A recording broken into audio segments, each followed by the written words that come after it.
Te damos la bienvenida a Voz de Autor, donde conversamos con escritoras y escritores para conocer su experiencia en el mundo de las letras y así descifrar los secretos para construir una carrera literaria.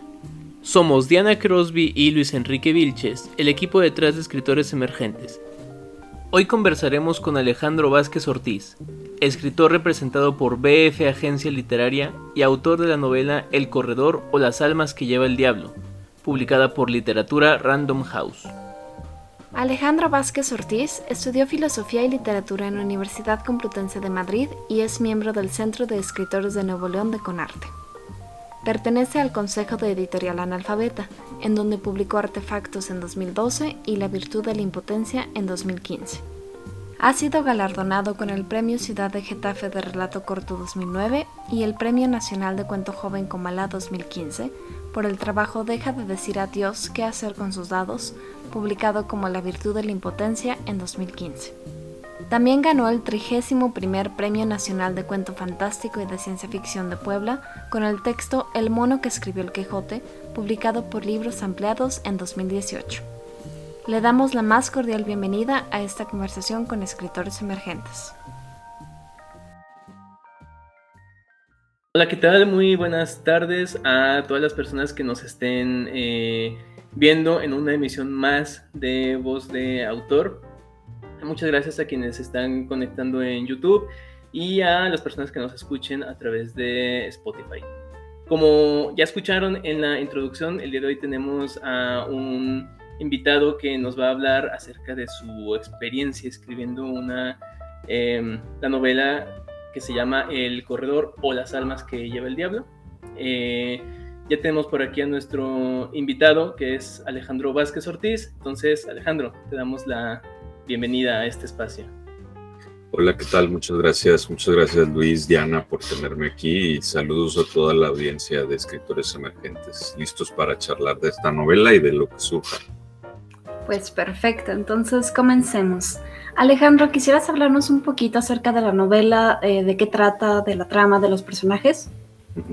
Claro, sí, es una novela ambientada en la ciudad de Monterrey, de donde yo soy, de donde escribo y de donde trabajo. La anécdota esencial, digamos, es una carrera ilegal entre la ciudad de Monterrey y Saltillo.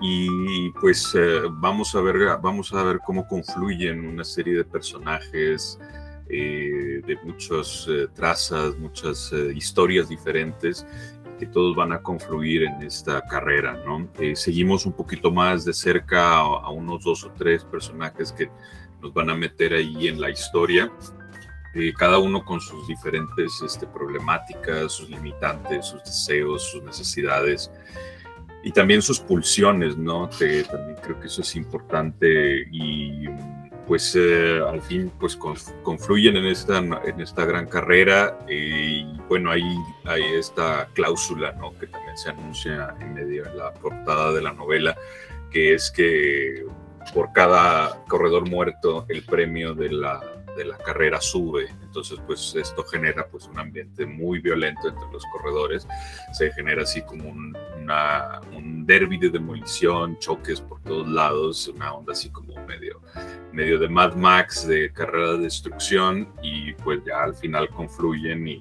pues bueno, ya para los que quieran saber qué pasa en la novela, pues ya tendrían que leerla, pero sí es básicamente eso lo que ocurre. Gracias, Alejandro.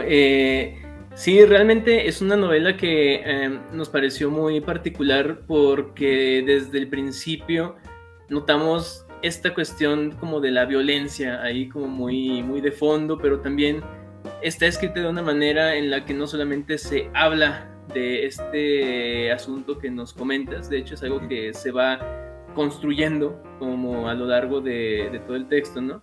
Entonces, algo que nos pareció muy interesante de abordar en esta conversación es acerca del proceso de escritura. Siempre nos gusta hablar del proceso de escritura con los autores con los que conversamos, sin embargo, este en particular nos causa intriga porque el texto es muy físico, vamos a decirlo así, en cuestión de que no solamente hay una trama ahí, una historia, sino que hay como una especie como de tensión latente todo el tiempo, que incluso se nota en la manera como está escrito el texto. Entonces nos interesa mucho saber cómo fue tu proceso de escritura y tu manera de aproximarte a estos temas. Bueno, sí, es una pregunta bien interesante, bien compleja, y a mí también, de hecho, me interesan mucho los procesos, ¿no? Creo que es algo muy interesante, porque también como creador, pues te das cuenta de que cada uno de los procesos creativos de cada uno de los escritores funciona de manera diferente. Es más, yo hasta mismo me he dado cuenta que a veces opero de forma diferente según qué cosa esté trabajando, ¿no? Entonces, sí es interesante eso.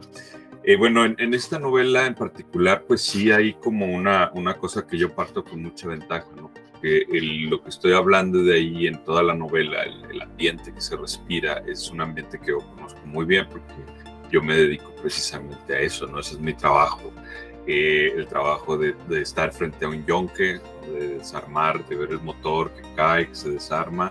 Lo que sirve se convierte, o sea, lo tratamos como refacción y se busca vender a rectificadoras, a mecánicos o lo que sea, y lo que no sirve se va a scrap, se destruye y regresa a las fundiciones como materia prima. Entonces ese ambiente lo conozco de cabo a rabo, lo conocía muy bien. Aparte, si les interesa saber como la elección del tema, una de las cosas que me pasó cuando empecé a ganar algún que otro concurso ahí de cuento que ya había ganado ahí en Comala y todo eso, estaba bien curioso que pues ya ves que pues empiezas a presentar tu libro en tal lugar o en tal sitio, en la Feria del Libro de Guadalajara, en lo que sea, y la gente me preguntaba, oye, ¿tú a qué te dedicas? Y ya les decía, no, pues yo trabajo en un yonque, y se quedan como bien extrañados, ¿no? Se les hacía muy curioso, como diciendo, qué loco, qué extraño, qué historias debe haber ahí. Y yo dije, pues sí es cierto, ¿no? O sea, esto a veces uno lo que tiene más cerca no lo toma tan, no le presta mucha atención, pero realmente ahí hay un venerio y como luego dicen, ¿no? La frase esa, escribe de lo que sabes. Y pues claro, pues evidentemente yo conocí este mundo, entonces por eso se nota pues sí, este conocimiento como del otro lado, ¿no? Esta investigación, este conocimiento de los motores, esta detalle a la hora de narrar este tipo de cosas, está allí, ¿no? Entonces conocí todo ese ambiente industrial que se respira en ese lugar.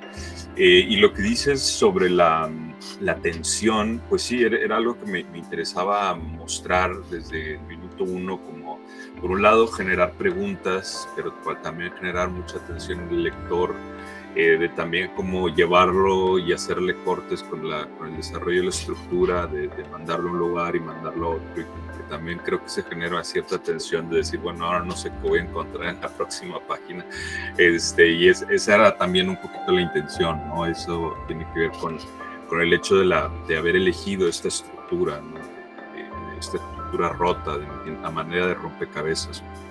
Y en este conocimiento de ese mundo, pues también está esa cuestión, ¿no? Esa cuestión que comentas de la tensión, sobre todo cuando, aunque es una novela de Monterrey y ya ha habido muchos autores antes que han novelado Monterrey, una de las cosas que sí me preocupaba era como novelar como las periferias de la ciudad, ¿no? Novelar los espacios industriales que no son necesariamente el centro o el primer cuadro o el parque fundidora, sino esos espacios de periferia en donde pues sí, sin duda se existe a través de la tensión con el espacio, con la geografía, ¿no? Entonces yo creo que todo eso lo viven los personajes y se transmite a los lectores.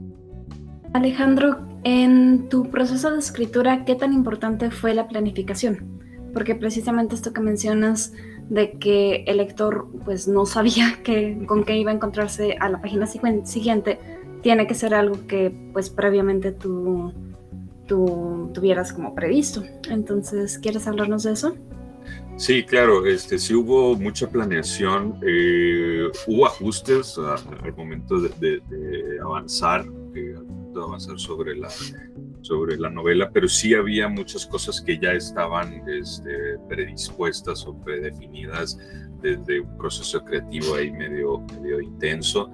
Sí hubo algunos ajustes. Yo, una de las cosas que me pasó, por ejemplo, y esto me llamó la atención de cómo operó, ¿no? Al final la novela, y creo que me salió bien. Al principio, una de las cosas que me pasaron es de que sentía que esta primera parte donde dice Luis que se va como construyendo esta anécdota de la carrera, en la primera parte, de pronto, cuando la estaba escribiendo, sentía que se me estaba yendo de las manos, en particular porque también esto de escribir de lo que uno conoce es también peligroso, porque luego como que hay una especie de regodeo, si se puede decir, de querer meter más cosas de las que realmente iban en esta novela, ¿no? Entonces yo ahí me di cuenta que eso me estaba pasando al inicio, entonces me detuve en el proceso de escribir la novela y escribí un libro que se llama Yonke, que es un libro de cuentos, que fue como una especie de detenerse para yo poder mostrar todas las cosas que conocía de ese mundo y contar las historias que quería contar de ese mundo. Y ya después de que dije, bueno, ya clarifiqué todo el tema de esto del yonke y de los espacios y la industria y demás, y dije, ahora sí ya puedo regresar con calma, ya muchísimo más centrado, más despejado a la novela. Entonces ya fue como una cosa que ya todo lo que quería contar de ese mundo ya está acá. Entonces ya puedo volver acá con la cabeza más clara, las ideas más claras, y ya que no se me vaya a ir por las ramas, ¿no? Y de hecho también me sirvió como un ejercicio, porque ahí en este libro de Yonke pues también está el mismo Palacio del Fierro, aparecen personajes, está Humberto, aparece la Muerta también, hay como varios personajes que tienen como este espacio en los dos libros, es como una especie de libros interconectados. Y ya al regresar aquí a la novela, pues ya fue como una cosa más aterrizada, más directa.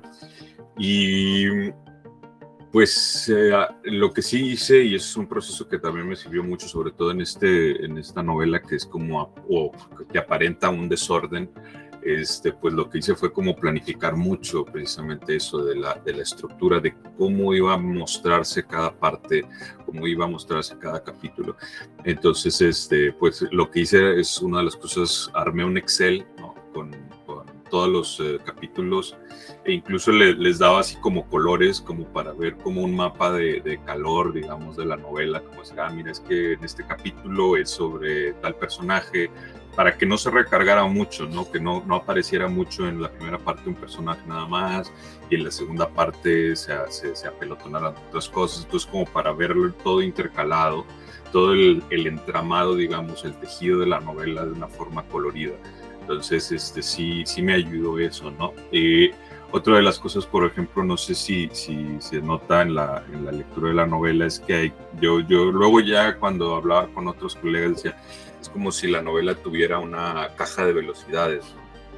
Entonces arrancamos en primera, y una de las cosas que hice fue al momento de la organización de esta estructura, vemos que hay capítulos que están como puestos ahí cada cierto tiempo. Por ejemplo, en el caso del primer capítulo que abre, que es cuando la mujer está preparando la comida y de pronto escucha un choque. Entonces todos los lectores pues decimos, bueno, ¿qué pasó aquí, no? ¿Qué es ese choque? ¿Qué es lo que pasó? La mujer sale ahí como para ver qué es lo que pasa. Y luego entramos a un montón de capítulos en donde estamos viendo y presentando personajes, viendo las problemáticas de cada uno de ellos, etcétera, etcétera. Y cada 3 capítulos, de una u otra forma, regresamos a ese choque, cada 3 capítulos. Entonces está 3 capítulos de presentaciones y regresamos con una cuestión de decirle al lector, no te olvides de esto es muy importante, no te olvides, y de generarle todavía más dudas, más tensión, más cosa que va creciendo. En la segunda parte, cuando inicia la carrera, estos intervalos cambian de 3 a 2. Entonces, en el primer capítulo inicia la carrera, hay 2 capítulos que nos siguen llevando las tramas, y después, después de esos 2 siempre hay un capítulo de carrera, entonces empieza el intervalo de 2 a 1, 2 a 1, y luego ya al final, en la última parte, el intervalo cambia de 1 a 1, en donde el primer capítulo, bueno, en el caso de la tercera cambia el orden, y el primer capítulo se convierte en estos capítulos que o bien dan más información, entregan otros detalles, y el segundo es el que hace acelerar o hace avanzar la historia, y entonces estamos ya en un ritmo de 1 a 1. Entonces esa organización pues le da esta sensación de que la novela se va acelerando ya hacia el final. Entonces sí fue una planeación, una ejecución ahí como de divertida, ¿no? Para la hora de montar la novela. Qué interesante manera de planificar nos acabas de presentar. Nosotros, como parte de nuestras actividades, organizamos pues algunos talleres y somos insistimos mucho en la cuestión como de planificar, si no absolutamente todo, por lo menos sí tener como algunos aspectos pues importantes, ¿no? Para que a la hora de escribir haya como una dirección hacia dónde va la historia que se esté contando. Esto que nos comentas, al menos a mí, se me hace, es como una manera bien interesante, casi pues de ingeniería, ¿no? Como de ingeniería detrás del texto, ya no tanto como en una estructura pues clásica de introducción, conflicto, desenlace, sino ya una cuestión ya más como de ir buscando otras estructuras, otros métodos de cómo hacer que un texto se vuelva interesante. Interesante esta cuestión de las marchas que comentas, ¿no? La verdad no lo había notado, pero ahora que lo mencionas, creo que sí. Es verdad que el texto se siente como que va acelerándose a lo largo de, bueno, como conforme se va avanzando y pues como se acelera un vehículo, pues no siempre llegas como a la última velocidad como de una, ¿no? Es según como el terreno. Entonces, pues muchas gracias por este recurso, creo que lo vamos a agregar a nuestra caja de herramientas en general. Sí, no, es que si te fijas, claro, aquí tuvo que ver con muchas cosas de una decisión, porque yo también sentía que, bueno, estoy trabajando con una anécdota que si nos ponemos así simplemente, muy sencillamente, dice, es que esto nada más es una carrera, o sea, ¿qué puede haber de interesante, incluso literariamente hablando, de fondo de una carrera, ¿no? Entonces parte de la intención, y pues bueno, también dentro de la cultura popular tenemos como estas películas de Rápido y Furioso, ¿no? Que son realmente muy, muy simples en su acercamiento a este tipo de temas. Entonces dije, yo quiero tener este es mi tema, y casi no se ha tocado y casi no se han fusionado estos dos mundos del automovilismo y la literatura. De hecho parecen como que antítesis, pero dije, a la hora de abordar este tema tengo que buscar una forma creativa de que se problematice todo el desarrollo de esta carrera. Entonces a través de la estructura fue la forma en que encontré que se generaran como otros niveles de lectura, que eso es en el fondo lo que genera este tipo de estructura que se le denomina estructura brechtiana, en donde se rompe la continuidad como para generar otros estados de conciencia en el lector, porque por un lado exige esta tensión que dices, esta atención y tensión de decir, bueno, ¿qué va a ocurrir a continuación? No sabes lo que va a pasar. Y por otro lado te está como siempre sacando en ciertos momentos, incluso a veces momentos clave, de esta tensión para llevarte a otro punto, para a veces generar y producir un subtexto o introducirlo de alguna forma, y creo que esta estructura era ideal como para romper esta condición como entre comillas de serie B que se da a este tipo de historias, ¿no? Porque dice, una carrera, pues debe ser una serie B, Fast and Furious, y dice, no, porque a través de la estructura se problematiza todo esto.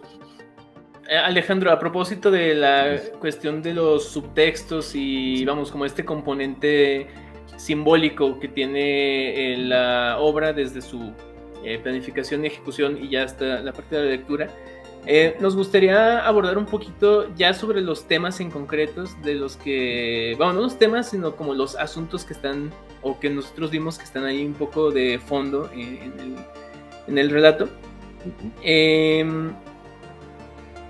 ¿Cómo, desde tu perspectiva, cómo es narrar el peligro? Pues es duro. Bueno, es parte de muchas cosas, digamos, desde el punto de vista así como personal. Podríamos hacer como esta división, ¿no? De lo personal y lo técnico, digamos eso. Desde lo personal, pues sí hay muchas cosas que están allí, que están como siempre en esta situación. Desde mi otra novela anterior, que es El emisario, había como esta sensación de que, o bueno, había y hay, y está ahí, la representación, y esta sensación de que son cosas que me pasaron a mí, hasta ciertos niveles. En el caso del emisario, que tenía que ver mucho con el narco, también fue como una especie de catarsis, porque pues como yo trabajo en un yunque, pues eventualmente cayeron pues el crimen organizado a hacer todo este show de exigir cuotas, todo este rollo, ¿no?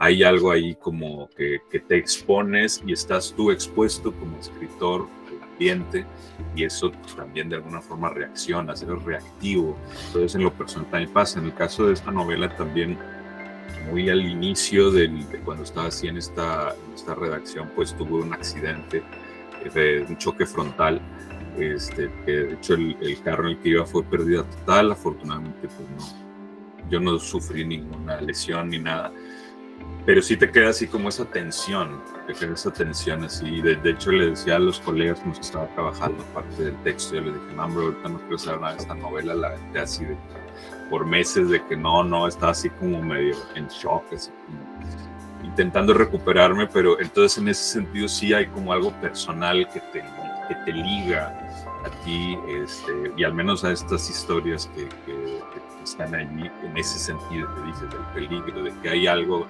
que notas amenazante en eso, ¿no? Ahora, desde el punto de vista técnico, pues sí fue como mucha de elegir los temas, elegir las formas, creo que se podría decir que la gran parte de esto es como una visión o o al menos así lo veo yo, como una forma de estetizar la violencia, ¿no? Hay mucho en esta novela, sobre todo en partes en donde se juega mucho con la tensión y distensión del tiempo, ¿no? A veces se comprime el tiempo y las cosas pasan muy rápido. En otros espacios parece que se alenta y se detiene, como si todo estuviera avanzando en cámara lenta. Entonces, en estas elecciones creo que se basaba mucho eso, ¿no? De poner a los personajes en estas situaciones en donde se veían y se enfrentaban a este desarrollo del tiempo.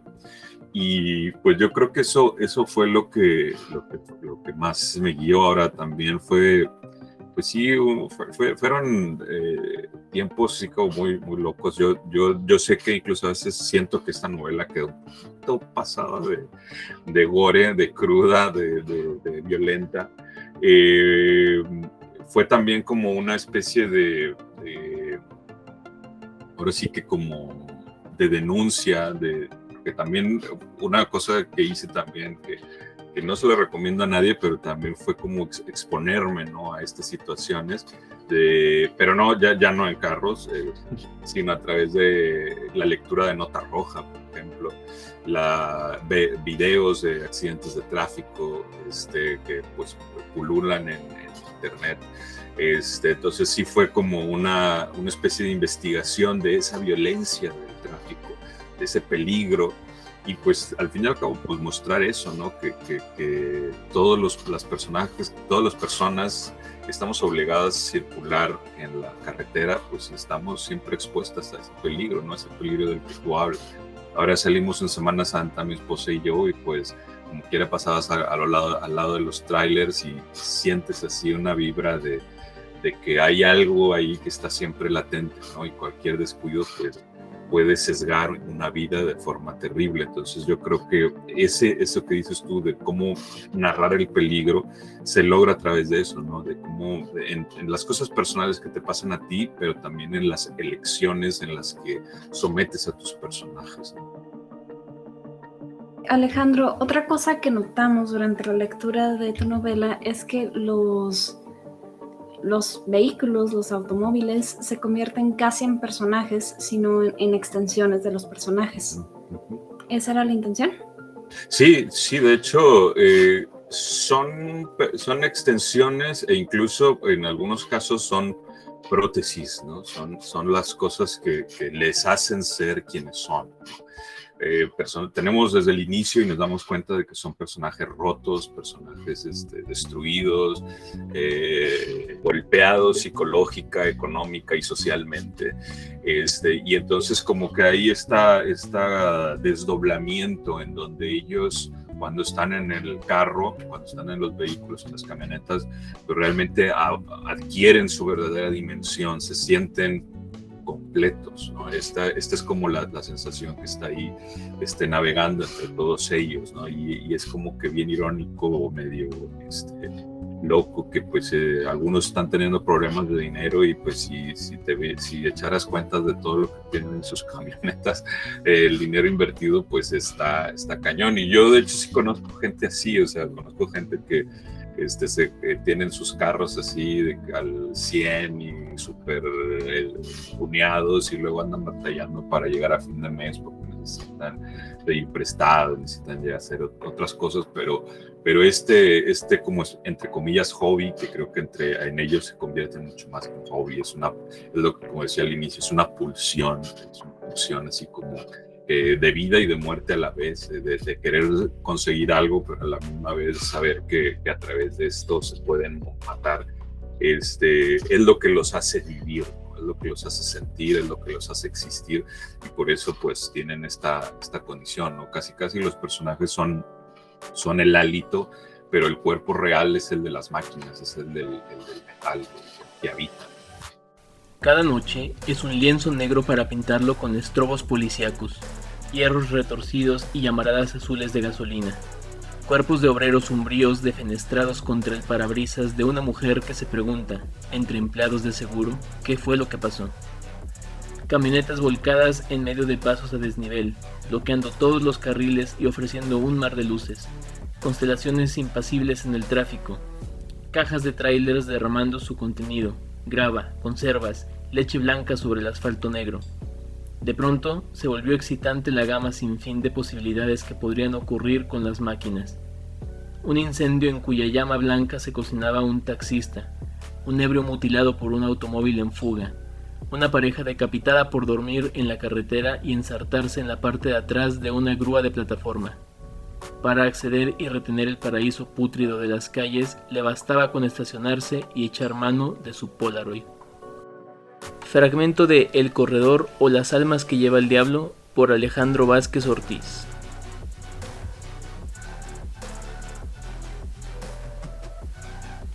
A propósito de personajes rotos que mencionas, otro de los asuntos que notamos que están allí muy presentes es el de la precariedad en general.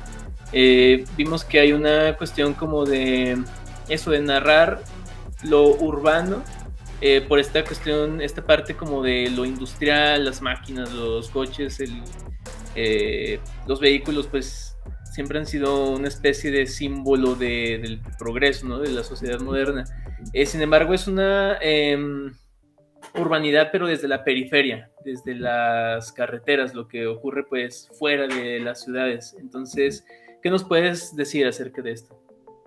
Sí, es una de las cosas que me preocupaban mucho y pues todavía después la he seguido pensando, esta cuestión de la relación del automóvil y la ciudad, que creo que es central en la novela, central. Alguien me preguntaba de si esta era una especie de alegato en contra de los carros modernos, sobre que ya es como estos personajes trabajan sobre sus carros, etcétera, etcétera. Y ahorita los carros modernos pues ya no son tan sencillos de trabajar. Yo le decía que más bien yo veía que esto es un alegato en contra del carro en general, ¿no? O sea, en contra del carro sin más.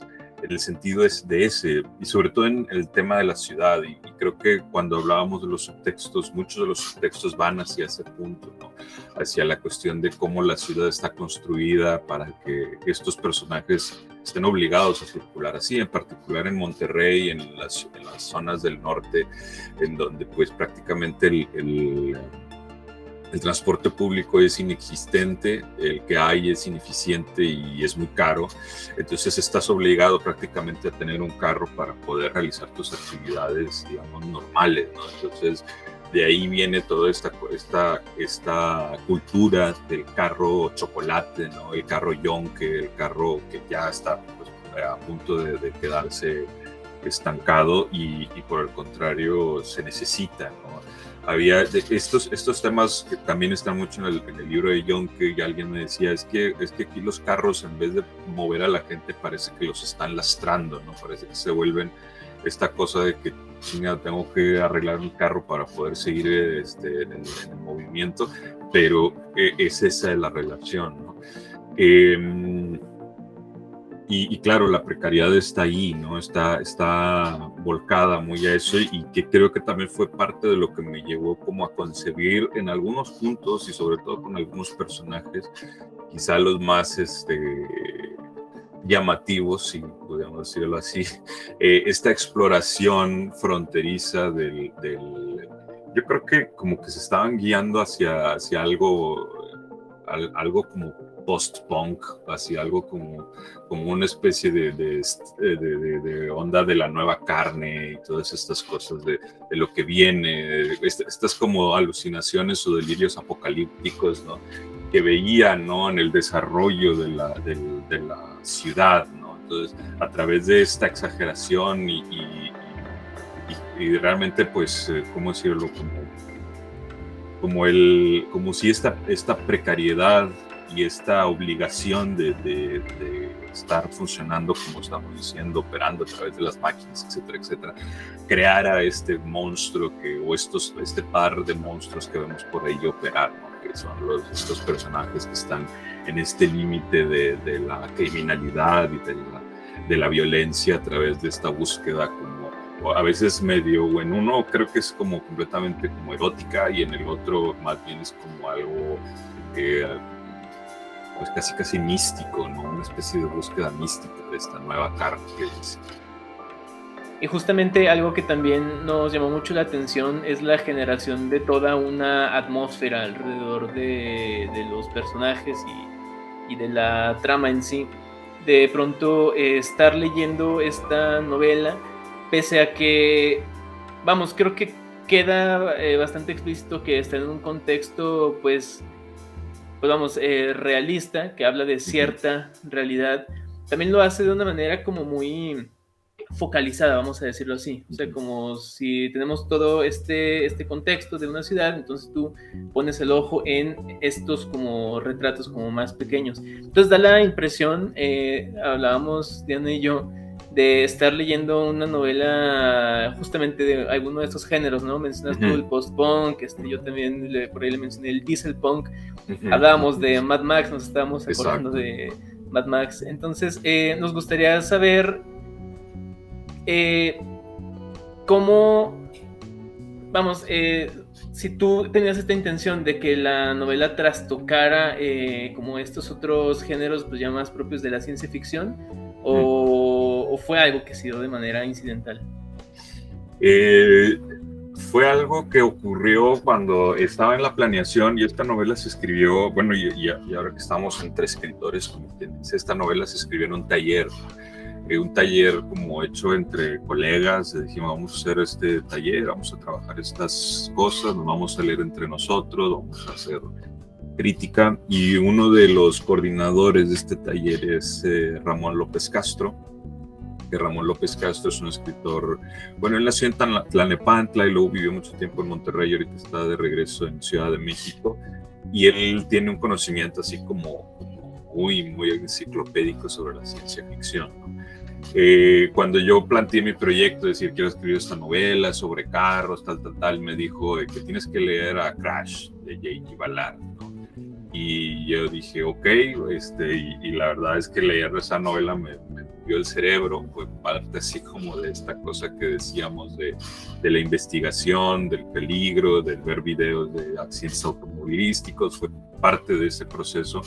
Entonces, este desarrollo de que pues en J.G. Ballard y luego en la adaptación que hizo Cronenberg de Crash también, está toda esa exploración, ¿no? Entonces, fue parte de donde debí, ¿no? Para esto, y se me hizo como un tema como llevarlo a unos extremos muy, muy interesantes. Entonces, a partir de ahí fue que obtiene ese twist, esa pátina atmosférica, como bien dices, de la ciencia ficción.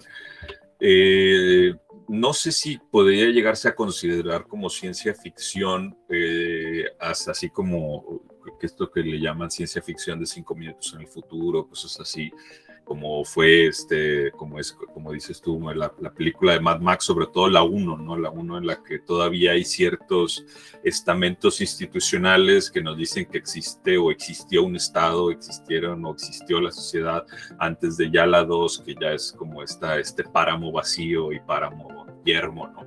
Entonces sí, yo creo que está como que en el borde de llegar a ese punto de los 5 minutos en el futuro.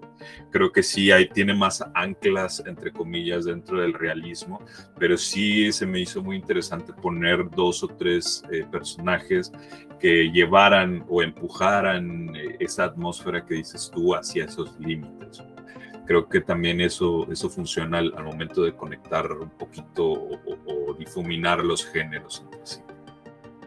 Afortunada la mención de esta película de Cronenberg, porque otra de las cuestiones que también notamos, que esta ya creo que tiene mucho más que ver con el asunto del estilo, y es que es muy visual el libro.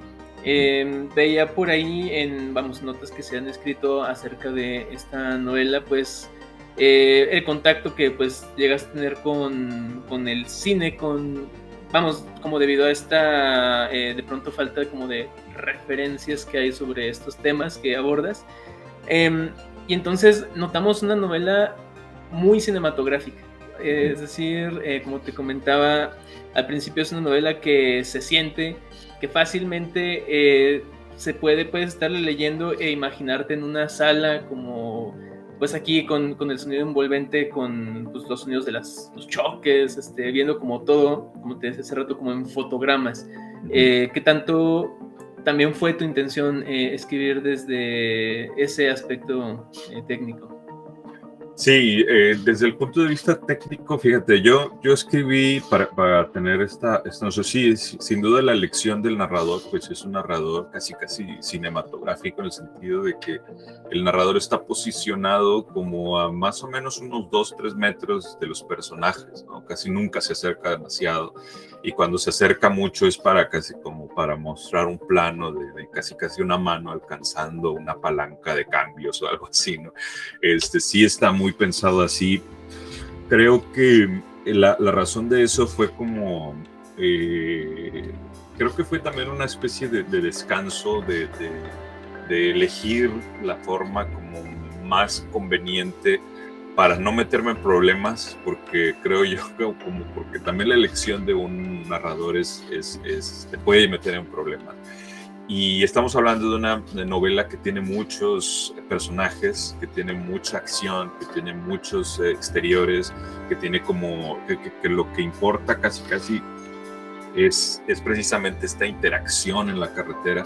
Entonces decía, si llego a elegir un narrador que no sea el adecuado, pues me voy a meter en unas broncas para sacar ciertas escenas, ciertos momentos, como lo hice en la novela anterior. La novela anterior, que yo llegué a la novela del narco, y cuando ya la novela del narco era como ya este cliché de tal, etcétera, dije, bueno, yo no quiero hacer el cliché de la novela del narco. Entonces me obligué a escribir una novela en primera persona con un tono muy lento, un tono de pronto muy sosegado, precisamente para eso. La cosa es de que sí, de pronto la narración de partes de acción se volvía bien compleja porque estaba narrando en primera persona en tiempo presente, entonces se volvía como un reto para no cometer ahí errores de redacción o ripios o rimas o no desgastar las formas verbales, ¿no? Entonces era así como siempre tenía que estar buscándole, ¿no? Aquí como creo que lo complejo ya está como que en la estructura, en la forma ahí de abordar los subtextos. Dije, no, aquí no me voy a meter en problemas, voy a elegir como una posición cómoda para narrar. No creo que sea la ideal en todos los aspectos, pero creo que era la que le funcionaba a esta obra, ¿no? Entonces, y sí, claro, hubo mucha consulta de cine, porque como bien dices, y me encontré con eso de que pues no hay mucha literatura que aborde el tema de los carros en papel, en letras, y sí hay, sin embargo, un montón de películas, una tras otra, algunas muy malas, otras no tanto, pero sí encontré cosas muy interesantes y sí quise como dar ese tono, ese recrearse, como decíamos, en la estética, y por eso, como dices, hay fotogramas, hay momentos en donde digo, también la utilización de imágenes, ¿no? De imágenes que conectaban estos dos mundos, ¿no? Incluso imágenes líricas se veían ahí también, pero también con esa intención. Entonces sí fue una decisión como decir, bueno, ya no me voy a complicar las cosas, vamos a elegir este narrador que es muy neutral, que me va a servir muy bien para toda la acción que tengo que narrar, y pues por eso se eligió así. Y la novela no solo como difumina los límites entre literatura y cine, por así decirlo, sino que también de cierta forma difumina los límites dentro de los mismos géneros literarios, de tan experimental que es, o sea, desde el proceso creativo fue bastante experimental, entonces desde allí hasta la forma en la que fue estructurada y narrada y demás, es casi inclasificable. Entonces, ¿qué tan importante consideras tú escribir desde un género o desde una tradición literaria? Yo creo que es importante. Yo sí creo en la tradición literaria. Bueno, también hablo desde una tradición literaria que está así como al menos desde el punto de vista, si nos vamos al norte, es una tradición literaria joven. Es decir, sí tenemos autores que han escrito sobre la ciudad de Monterrey, pero no son tantos, no es una tradición como, digamos, tan pesada, tan fuerte, con tanta rigidez, ¿no? Se podría decir que este símil, ¿no? entre la parte este de Estados Unidos y la parte oeste, pues más o menos creo que sí sería el centro y el norte, ¿no? Nosotros estamos en el oeste, en el, entre comillas, viejo oeste, en donde las reglas son jóvenes, nuestras tradiciones también son jóvenes, pero también son importantes consultarlas, ¿no? Y revisarlas. De hecho, ahorita que decías de los géneros, Eduardo Antonio Parra, que también ha narrado mucho la ciudad de Monterrey, me decía en la presentación que él notaba una estructura también medio de western en el sentido de que hay como esta condición de la venganza, hay esta noción del duelo final, en donde en vez de pistolas prácticamente están usando sus propias máquinas para este duelo, ¿no? Pero que él veía esta estructura del desarrollo, del problema, la venganza y el duelo final como una especie de estructura western.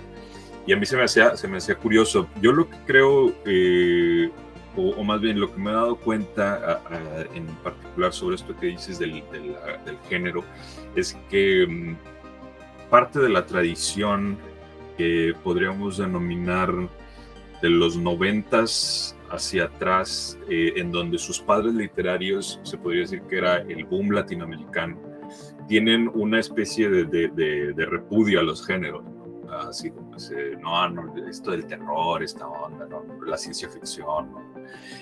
Yo con Ramón López Castro, que también es más o menos de finales de los 70, si mal no recuerdo. Entonces, estamos hablando de que ya es como un escritor más joven, relativamente más joven, y él sí ya explora como con una intención muy decidida el tema del género. Y yo creo que los que venimos después de la generación de los 80s y todavía más después de los 90s, ya exploran el género sin ningún tipo de tabú, ¿no? Esta cuestión de que, ay, no, porque tenemos otras referencias, tenemos otros, ahora sí que fuentes de donde bebemos, de donde nos nutrimos nuestra creatividad y que tiene mucho que ver con los géneros, ¿no? Entonces, yo no creo como tal en el género de que yo diga, yo me siento un escritor de esto, no me siento un escritor de aquello. Lo que yo sí siento es de que el género te proporciona como cosas muy interesantes y sobre todo cuando las problematizas, ¿no? Las llevas más allá de su condición de género. Pienso, por ejemplo, en si nos vamos o lo extrapolamos al terreno del cine, que a mí me llamaba mucho la atención de un director que me llama mucho la atención es, por ejemplo, Stanley Kubrick, ¿no? Que trabajó en los géneros, ¿no? Trabajó en la película bélica, trabajó en la película de terror, trabajó en la película histórica, pero siempre como llevándolo a otro nivel, ¿no? Siempre exigiéndole muchísimo más de lo que tradicionalmente el género o las reglas de un género determinado te ofrecen, ¿no? Entonces, sí, vamos a trabajar con los géneros, yo no tengo ningún problema en ello, pero yo siento que la literatura debe exceder esa condición, ¿no? Sin miedo a tocarlos, pero también sin miedo a transgrederlos y a convertirlos en otra cosa, y como digo, a problematizarlos. Alejandro, pues la verdad, muchas gracias por todas estas aproximaciones a tu obra que nos estás comentando. La verdad es que a la literatura en general. Sí, y a la literatura y a esta manera de ver la escritura, los géneros literarios, la propia lectura como a profundidad de una obra. Honestamente, creo que tu libro y la experiencia que nos compartes pues da para mucho, no solo en la cuestión del deleite, sino en la cuestión como de toda esto que tú nos has comentado, de el trabajo literario desde un subtexto, desde, vamos, como toda una conceptualización. Creo que es algo que no siempre se menciona. Allá afuera hay mucha información sobre cuestiones, pues, vamos a decirlo así, muy básicas, ¿no? De cómo escribir personajes, cómo estructurar de una manera clásica y etcétera. Información hay mucha, pero esto que tú nos mencionas, creo que es importante e interesante. Entonces, pues te lo agradecemos muchísimo. Y pues nada, quisiéramos saber si hay algo más que quisieras comentar antes de que cerremos. No, realmente no. Bueno, más que agradecerles, Luis y Ana, por la lectura, por un lado, y por las preguntas. Y pues sí, yo lo único que sí quisiera agregar, y sobre todo al auditorio, ¿no? Que son escritores emergentes, colegas, ¿no? Que se van formando, simple y sencillamente decir que disfruten ese proceso, que lo abracen, el proceso creativo, que es donde van surgiendo todas estas cosas, estos como dices, subtextos, esta elaboración. Creo que es realmente la parte importante. Yo a veces incluso les digo, cuando he dado talleres, digo, escribir es más o menos como el 30% de todo el trabajo que tenemos que hacer. Escribir es una parte, sí, pero toda la demás parte está en imaginar, y también toda la otra parte está en corregir, ¿no? En estos dos mundos es donde se concentra para mí realmente todo el trabajo literario, y en medio, en el proceso de la escritura, de la producción de un original, pues es también importante, pero no es lo más importante, creo yo. Entonces, que sigan esas intuiciones cuando tengan ahí un pálpito de decir, hey, aquí hay una historia, pues la sigan, así como me dijeron a mí, me dijeron que, qué interesante tu trabajo, pues sí, y yo ni me había puesto a pensar en eso, de que ahí podía haber historias. Entonces dije, pues sí, vamos a sacar una historia de aquí. Listo, Alejandro, pues de nueva cuenta te agradecemos muchísimo, y pues nada, este espacio Escritores Emergentes está a tu disposición por lo que se pueda ofrecer en un futuro. No, ustedes cuando quieran charlar me echan el grito y aquí andamos. Muchas gracias. Muchas gracias. Y a las personas que, bueno, vieron esta entrevista o la escucharon a través de Spotify, muchísimas gracias por haber estado aquí de nuevo. Ahí en la caja de la descripción de YouTube y en la información del capítulo en Spotify están las redes sociales, tanto de Alejandro como de BF, agencia literaria, que gracias a ellos pues estamos realizando esta conversación. Y pues muchas gracias por estar aquí. Nos vemos en una próxima emisión. Esto fue Voz de Autor, una producción de Escritores Emergentes. Si te ha gustado esta entrevista, recuerda compartirla con el mundo para que más personas puedan aprovechar los conocimientos que hemos descubierto en este espacio. Mantente al tanto de nuestras redes sociales para enterarte de nuestra próxima conversación y de otros contenidos acerca de escritura creativa. Búscanos en Facebook, Instagram, YouTube, Twitter y únete a nuestro canal de Telegram.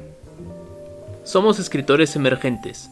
Ayudamos a nuevas voces literarias a desarrollar su carrera artística a través de recursos de formación, expresión y desarrollo profesional. ¡Hasta la próxima!